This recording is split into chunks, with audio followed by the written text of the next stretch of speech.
orang istiqomah ini adalah selalu mengerjakannya walaupun sedikit. Ad-duamuha wa in qalla. Selalu didawamkan, dilaksanakan wa in qalla, walaupun sedikit. Sedikit aja, misalnya kita silaturahmi paling berapa itu? Musyawarah paling berapa? Kita sholat ini paling berapa menit kita? Kalau dibanding kita duduk di pasar, di toko, kita sholat paling berapa menit? Tadi 4 rakaat, saya hitung-hitung biasanya paling-paling 7 menit. Itu udah termasuk imamnya tuh agak panjang bacanya. Kalau yang agak cepat itu fast, ya free fast itu 3 menit selesai Pak, 4 rakaat. Nah itu Pak. Tapi kalau dibanding kita duduk di pasar berapa? Satu hari kita 24 jam. Ya kan, 1 bulan kita 24 jam kali 30. 1 tahun kita 24 jam dikali 365 hari. Umur kita 60-70 tahun, berarti 70 tahun dikali 365 hari dikasih dibagi 60 menit dikali 60 menit dikali 60 detik. Itu banyaknya, semua dihitung pahala. Subhanallah. Jadi tidak ada free of charge, nggak ada. Semuanya. Makanya orang-orang di luar agama kita mengatakan there is no free lunch, tidak ada makan siang yang gratis. Kenapa? Semua itu ada apanya. Maka mereka mendakwakan misionaris itu seperti itu. Setiap rupiah mereka itu harus berharga bagi mereka. Kita juga begitu. Setiap usaha kita, uang kita, tenaga kita, pikirkan harus bernilai hidayah. Bagaimana caranya? Ya kita pikir sama-sama, kita hidupkan suasana agama di mana-mana. Suasana agama itu apa? Suasana agama itu hidupnya 4 amal di dalam masjid. Setiap masjid di seluruh dunia, kalau di Indonesia kan cuma 1,2 juta masjid. Di Jakarta sekitarnya kan sekitar 26.000 masjid. Nah, kalau di Pondok Melati di tempat saya, itu di Pondok Melati sekitar 361 masjid. Nah, padahal selama 30 tahun saya ikut dakwah-dakwah keliling-keliling ini, ya kan, baru sekitar 50 sampai 60 masjid saya yang pernah kita kunjungi. Sisanya masih ada 300 masjid di tempat saya aja di Pondok Melati. Bagaimana di Pondok Gede, bagaimana di kecamatan-kecamatan di seluruh Indonesia, Pak? Masih banyak utang kita, Pak. Kenapa banyak utang? Karena banyak masjid-masjid yang tidak mengamalkan seperti Masjid Nabawi. Kalau masjid-masjid tidak nyambung ke Masjid Nabawi, itu bukan masjid namanya.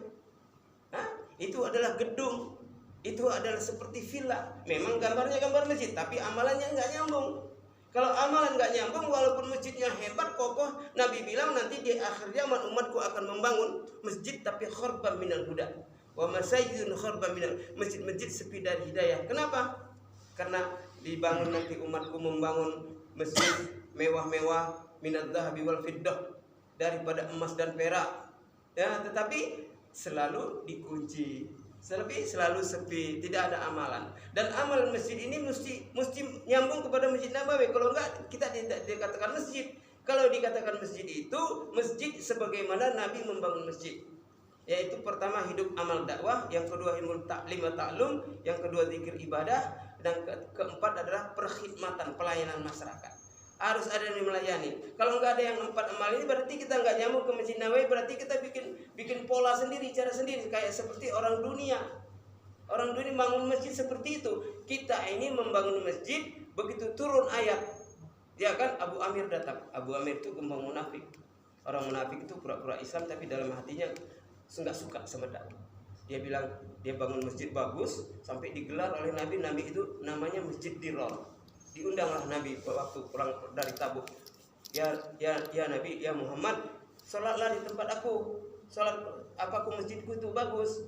Ya insya Allah idza raja'tu, nanti kalau udah aku balik, nanti aku sholat di situ. Nabi udah mau niat berjanji. Begitu pulang dari Tabuk, Nabi mau datang ke masjidnya Abu Amir itu, turun ayat. Turun ayat, Pak. La takum fihi abada. Jangan kamu sholat di situ selama-lamanya. Kenapa? La masjidun ussisa 'ala taqwa min awwal yaumin ahaqqu an taquma fihi rijalun yuhibbuna an yatatahharu wallahu yuhibbul mutahhirin, di surat At-Taubah. Sungguh masjid dibangun di atas dasar takwa pada awal pembangunannya, di mana kamu berhak untuk sholat di situ. Di situ banyak orang-orang yang mensucikan dirinya. Mensucikan dirinya ini itu 4: hidupkan dakwah, hidupkan taklim, hidupkan zikir ibadah, hidupkan khidmat. Wallahu yuhibbul mutahhirin, dan Allah sangat suka kepada orang-orang yang mensucikan dirinya, hadirin yang mulia. Nah, kita ini insyaallah termasuk di golongannya. Jangan sampai kita bangun masjid hebat-hebat, uang banyak-banyak, tapi enggak tergolong seperti masjid yang di cabangnya Masjid Nabawi. percuma, sia-sia hadirin yang mulia.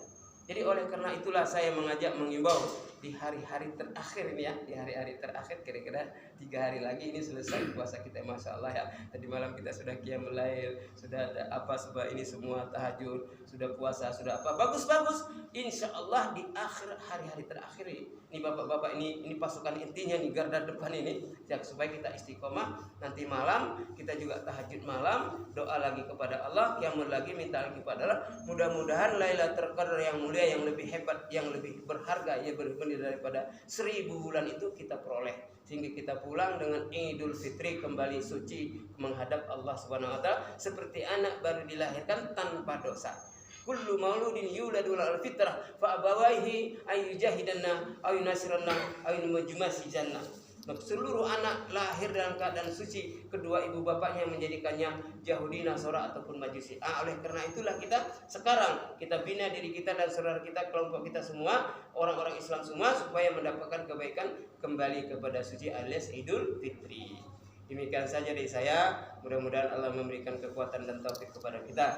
Mari kita sama-sama berdoa. Auzubillahi samil alim minasyaitonir rajim. Hamdan na'imin, hamdan syakirin, hamdan ni'ama yukafi mazida. Ya Rabbana lakal hamdu lakal syukru kama yanbaghi jalal qurabi azim sultanik. Rabbana wasi'ta kulla syai'ir rahmatan wa ilma.